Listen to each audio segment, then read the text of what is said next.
Hello दोस्तों, स्वागत है आप सभी का मेरे आज के शो में। और आज मैं आप सभी से बात करने वाली हूँ लास्ट मिनट एग्ज़ाम टिप्स की, यानी आप अपनी मेमोरी को कैसे स्ट्रॉन्ग बना सकते हैं। देखिए, बच्चों की एक बहुत ही कॉमन प्रॉब्लम है कि उन्हें इतना सारा पढ़ा एग्ज़ाम के टाइम पर और नेक्स्ट डे देखते हैं कि वो बहुत सारा पोर्शन उसमें से भूल गए। तो आइए आज हम बात करते हैं कि कैसे आप जो पढ़ते हैं उसको अधिक से अधिक याद रख सकें, कैसे अपनी मेमोरी को अधिक स्ट्रॉन्ग बना सकें। तो सबसे पहले आपने देखना है अपनी पढ़ाई के तरीके को कि आप किस तरह से पढ़ाई कर रहे हैं।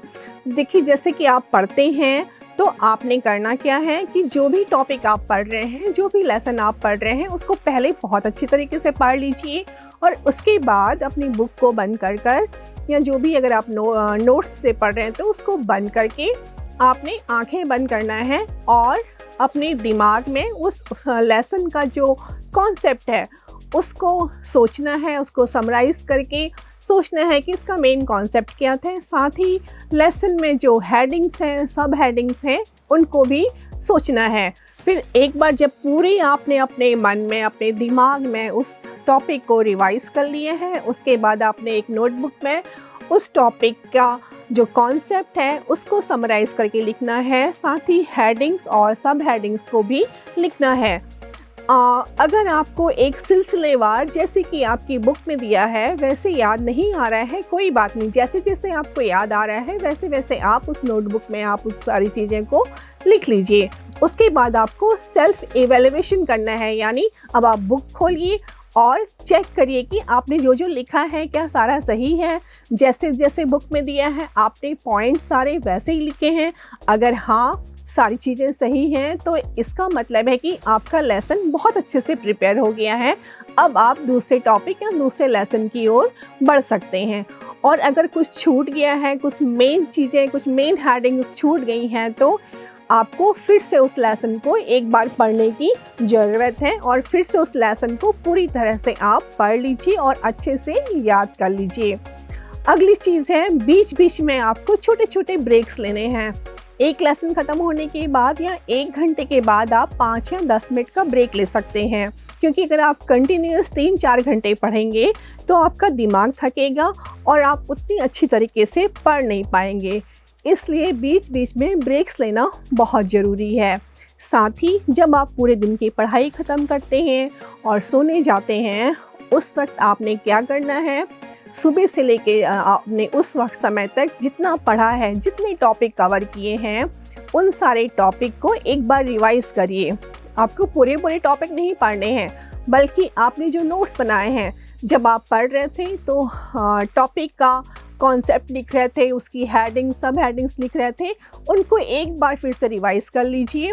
उससे आपको क्या फ़ायदा होगा कि जब आप सोने जाते हैं तो सोते वक्त आपके दिमाग को किसी तरह का कोई डिस्ट्रैक्शन नहीं होता है, तो सोते समय जो चीज़ें पढ़ी जाती हैं वो आपकी मेमोरी में बहुत स्ट्रॉन्ग हो जाती हैं। तो जब नेक्स्ट डे आप उठेंगे तो आप देखेंगे कि हाँ, आपने जितना भी याद किया था, जितना भी पढ़ा था, उसको आप भूले नहीं हैं। तो नेक्स्ट डे जब आप पढ़ाई शुरू करते हैं उसके पहले भी आपको कल के जो नोट्स हैं, जो हेडिंग्स, सब हेडिंग्स जो आपने बनाई हैं, एक बार उसको ज़रूर पढ़ लीजिए। जितना अधिक आप रिवीजन करेंगे उतनी आपकी मेमोरी शार्प होगी और बहुत देर तक आपको चीज़ें याद रहेंगी। तो जब आप एग्जामिनेशन हॉल में जाओगे तो आप एक आत्मविश्वास के साथ जाओगे कि हाँ, मुझे सब याद है, क्योंकि आपने सब कुछ लिख के देखा है।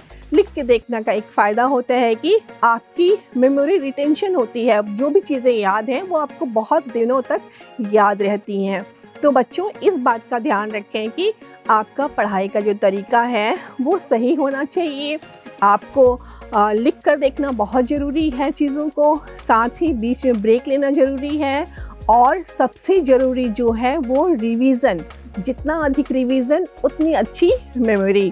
तो साथ ही आप इस बात का ध्यान रखें कि जब भी आपका एग्ज़ामिनेशन टाइम आता है तो आप एक जो आपकी नींद के जो आवर्स होते हैं उसको ज़रूर कंप्लीट करें, क्योंकि अगर आप प्रॉपर स्लीप नहीं लेंगे तो नेक्स्ट डे जब आप उठेंगे तो आपका दिमाग उतना अच्छा काम नहीं करेगा, आपको थकान महसूस होगी।